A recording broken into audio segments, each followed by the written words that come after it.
C'est comment un canard.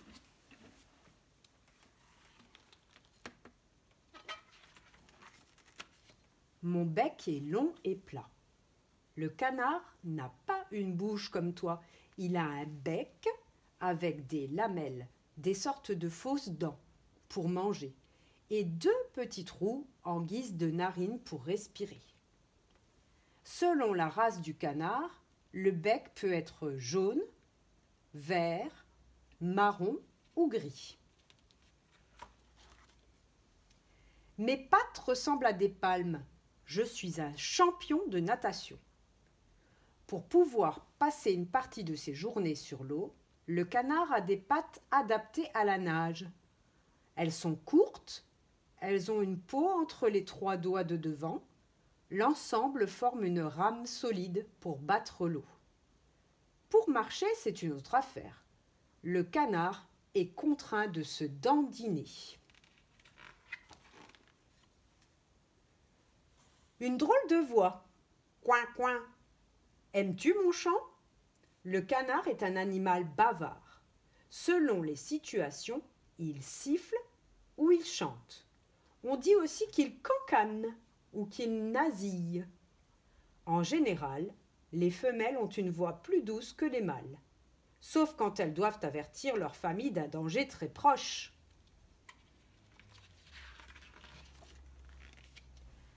Incroyable mais vrai. Même après un bon bain, mon plumage reste toujours sec. Près de sa queue, le canard possède une poche qui fabrique de l'huile. Pour rendre son plumage imperméable, le canard prend cette huile avec son bec et lisse ses plumes.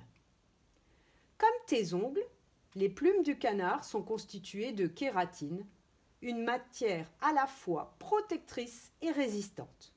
On compte en moyenne 12 000 plumes sur le canard. Situé sur le ventre et sous les ailes, le duvet sert à la fabrication de couettes et d'oreillers bien chauds pour nous. Avec mes ailes longues et fines, je vole à la vitesse d'une voiture. Quelques coups d'ailes rapides et voici certains canards qui s'envolent à la verticale, alors qu'ils étaient en train de barboter sur l'eau. Mais il ne s'agit pas des canards élevés par l'homme, car ceux-ci ne peuvent pas voler. Les fermiers raccourcissent leurs ailes afin qu'ils ne s'échappent pas.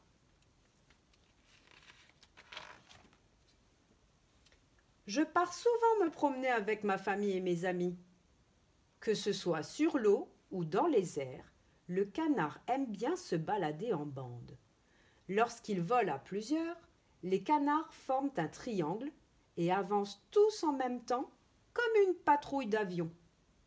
Dans l'eau, on les voit souvent se suivre à la queue leu-leu.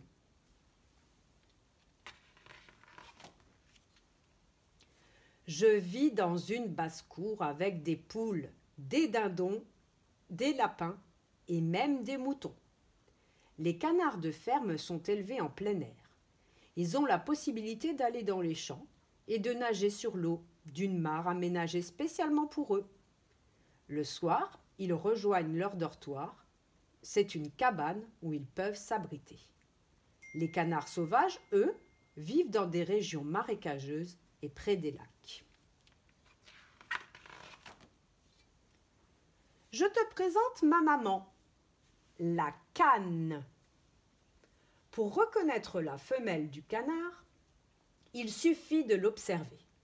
Elle est plus petite, son plumage est uni, ça veut dire toutes de la même couleur, et terne, ça veut dire qu'il n'y a pas de belles couleurs comme le vert, le jaune, le rouge. Pour pouvoir se camoufler facilement lorsqu'elle couve ses œufs, et son bec est parfois plus court que celui des mâles. En général, elle est moins jolie que Monsieur Canard. Voici le nid où je vais pouvoir couver mes petits. C'est la cane qui choisit l'emplacement du nid. En général, il est situé dans une touffe d'herbe ou sous un arbre. À l'aide de son bec et de ses pattes, elle creuse un trou qu'elle garnit d'herbes et de feuilles. Juste avant l'éclosion de ses œufs, elle arrache du duvet de son ventre pour que le nid soit encore plus doux.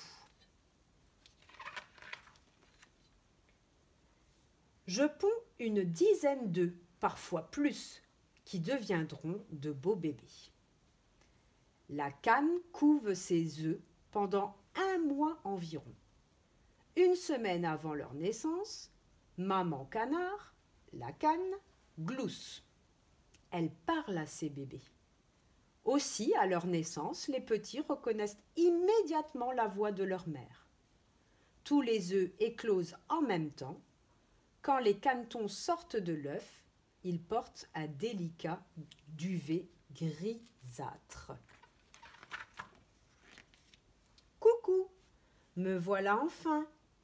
Encore un coup de bec et je sors de ma coquille. Les canetons sont très débrouillards. Ils se déplacent facilement dès leur naissance. Ils peuvent suivre leur mère et se nourrir par eux-mêmes. Au bout de 2 jours, ils sont capables de courir dans l'eau pour nager avec leurs palmes déjà formées. Maman cane les observe de loin. Je suis très sociable, mais il ne faut pas m'embêter. Le canard est un animal plutôt facile à élever et il peut même devenir familier avec son éleveur. Par exemple, il le suit comme un petit chien lorsque l'heure du repas s'approche. Cependant, gare aux poules, les canards n'apprécient pas vraiment leur présence et c'est réciproque. Résultat, les 2 animaux se chamaillent beaucoup. C'est la danse des canards qui, en sortant de la mare, se secouent le bas des reins et font coin coin, faites comme des petits canards. Et pour que tout le monde se marre, remuez le popotin en faisant coin coin. Ça, c'est une danse qu'on va pouvoir apprendre pour la fête de l'école. La nourriture. Dans la nature, les canards se nourrissent de petits animaux aquatiques, d'algues ou de larves de moustiques qui flottent à la surface des mares. Ils peuvent aussi rechercher du riz ou du maïs dans les champs. À la ferme, c'est le fermier qui donne à manger des graines à ses canards.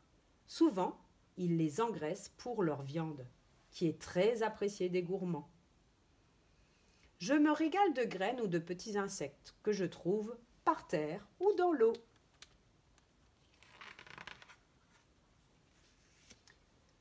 En été, je me débarrasse de mes plumes en trop et je mets une tenue légère.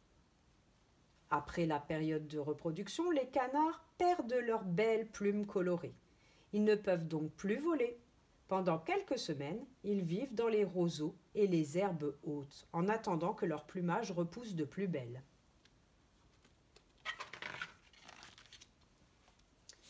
Je fais partie d'une grande famille. Nous avons tous notre caractère. Ça, c'est le canard souchet qui se reconnaît à son grand bec plat et noir. Celui-ci est le colvert. Il est le plus connu des canards. Il doit son nom à sa tête verte. On le retrouve partout en France, au bord de l'eau, où il vient manger dans les mains des enfants. Et là, c'est un canard qu'on appelle le canard mandarin. Il est de petite taille, avec un superbe plumage coloré. Il gonfle souvent ses 2 joues pour paraître encore plus beau.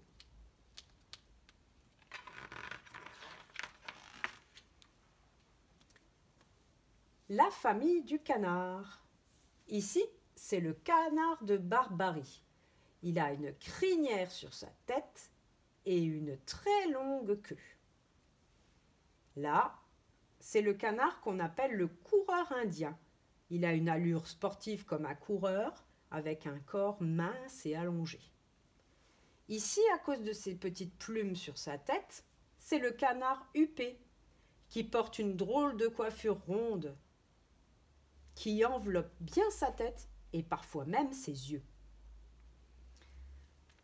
Et là, ce sont les jolies plumes du canard carolin, qui servaient autrefois à décorer les chapeaux. Grâce à ses griffes aux pattes, ce canard peut grimper aux arbres. Attention, le canard a des ennemis. Le renard, la corneille ou le rapace. Au secours! Lorsqu'ils dorment plusieurs jours sur l'eau, les canards ne ferment qu'un œil. Ainsi, chacun leur tour, ils guettent pour pouvoir réagir à l'attaque soit des chasseurs, soit de leurs ennemis naturels. Les canards les plus méfiants ne vont se nourrir dans les champs ou les marais qu'au milieu de la nuit, quand tout le monde dort encore. À l'automne, je pars en voyage vers les pays chauds. Dès que la température commence à baisser, la nourriture se fait de plus en plus rare. Les canards sauvages sont donc obligés de partir vers le sud, c'est-à-dire où il fait encore chaud. En général, ils se déplacent par groupe de 20 jusqu'à 100 canards. Ils font de fréquents arrêts dans les endroits où ils peuvent trouver à manger. Connais-tu l'expression « Ouh là là, il fait un froid de canard » ?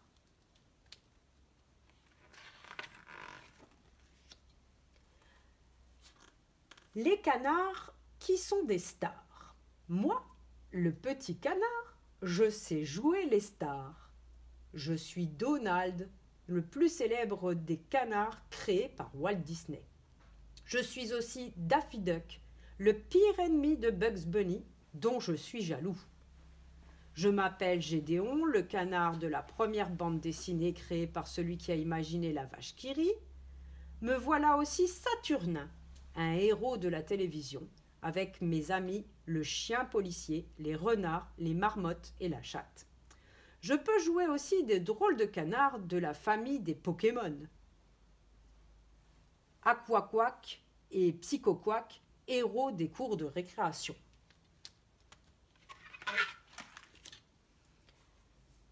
Il existe une petite histoire qui s'appelle Le vilain petit canard. J'aime la morale de cette histoire, même si elle me rend un peu triste. C'est l'histoire d'un petit canard qui est rejeté de tous parce qu'il ne ressemble pas à ses frères et sœurs avec son duvet grisâtre. Il doit donc partir pour ne plus supporter leurs moqueries. Il va vivre seul, car ceux qu'il rencontre ne veulent pas de lui non plus. Un jour, il ose aller vers des cygnes. Ce sont les cousins du canard qui ne le chassent pas. Il découvre alors qu'il est devenu lui-même un cygne superbe.